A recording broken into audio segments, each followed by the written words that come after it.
last time you really had a 5-on-3 against Winnipeg, you guys didn't really do anything with it. Thank you for picking on that, Ken. But I'm going to go to the first or second period. You know, the unit that was kind of thrown together because, you know, Josh Juris was out, did a great job. And I thought they came out with a little sense of urgency. And Max Novak and Matt Bodie and, you know, Junior did a great job. And I thought Matt Wilkins screened the goalie, something that we've been preaching. And you know what? He did his job, and it's in the back of the net. And I think that really got us going. Talk about Matt Bodie's play tonight. He's the captain. He gets the primary assist on the first 3 goals and his impact on the game.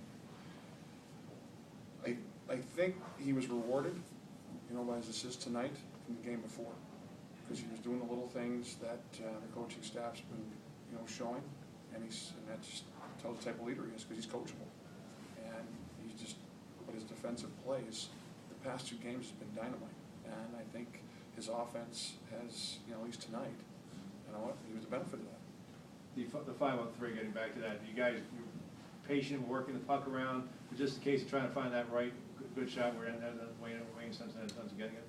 The difference between tonight and Quinnipiac was the fact that we stuck with the process, and we weren't overzealous, and we just stayed with it, and that's what you have to do. And when you play a team like Harvard, they're very good defensively, and it's a very good team, so you just got to keep battling. When it's 0-0, or if you're on a 5-on-3, and it doesn't come the first 3 seconds, you know, you got to stay with it. And you know what? They didn't pass through sticks, and they just kept it simple.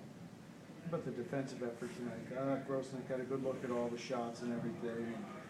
It's never easy, but it looked like the defense really kind of set him up tonight to have a really good night. No, I thought they did a good job boxing out, good bumps around the net, and Troy was able to see those shots. But it was far from easy. I can say that. He had 23 shots, so did a phenomenal job. And you know what, the face-off goal. Obviously, we got to look back at that and correct that. Matt Wilkins, his first home goal. How important was that to restore that 2-goal lead and maybe take some life out of Harvard? I think it kind of deflates a team when you know a couple minutes left and you get that third one and puts you up by 2. And you know what, they kept coming, which is a compliment to Teddy and his players. But at the same token, it does deflate a team when you get that second one so late. Sticking with the process seems to be a theme. Matt used the exact same words. Can you just kind of generally assess how the team has been doing that lately, maybe in the last couple of weeks or the last week? Or I think, you know, as a staff, we've kept the same message, but in different ways. So, you know, they're hearing it, but I think they're starting to really buy into it now. So we're not trying to reinvent anything, come up with any new sayings, and locker room speech has been the same. You know, the past few weeks, ever since they came back, basically from the Christmas break. So it's just in a different message, but it really is the same meaning, and I think they're buying into it. Greg, third straight game, another bench line for 2 empty men. What do you think happened on that one? No talking about. One of our guy had a foot over. He was halfway. He was coming back hard, our player, and our guy jumped forward.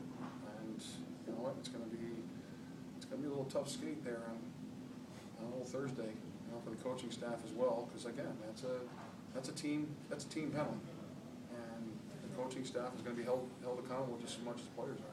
Josh Juris, is that upper body concussion, or is he going to be ready to play Saturday, or not? We don't know yet. I'm not sure. I have no idea right now. I don't think it looks great right now, but we'll see. It's upper middle body, could be lower body for all I know, but it's somewhere in the body. That's all I know at this time. Get some initial thoughts on the RPI game, and especially the mindset of the team now with 2 wins in a row, as opposed to a bad night tonight would have been 2 losses in a 3-game homestand. What's the mindset of the team, you think, going into the week and the excitement of playing down in Albany on Saturday? Well, judged by the locker room music, it was pretty darn good after the game, so and that's always an indicator. But yesterday's practice, they had a lot of life, and they were ready to practice. And you can always tell the next practice after by the locker room. And have our staff go around, try to touch different guys. And the mood in that locker room is good right now. It's I think winning does help, but they were kind of upbeat even when they were in the losing lost a couple as well, or tied. So to say that it's been down at all since the second half, it hasn't. Why do you think that is? You know, it'd be easy to, you know, get down, and, you know, why do you think they've been able to avoid that? I think tradition really helps. Those leaders that are in there now have learned from the guys before them when things got tough. Because we've had our captain last year, guess what, he didn't play for 2 years. So he knew the down, but he always kept a great attitude. And I think guys can feed off that. Kyle Bodie, another example. Kyle had a rough go first 2 years, but has been tremendous these next 2. And I think when you go through some trials, Matt Bodie this year dealing with his injury has done a great job with it. And Greg Coburn, I know he's been playing steady for 4 years, but you know what? We've had our goes together, and he's always had a great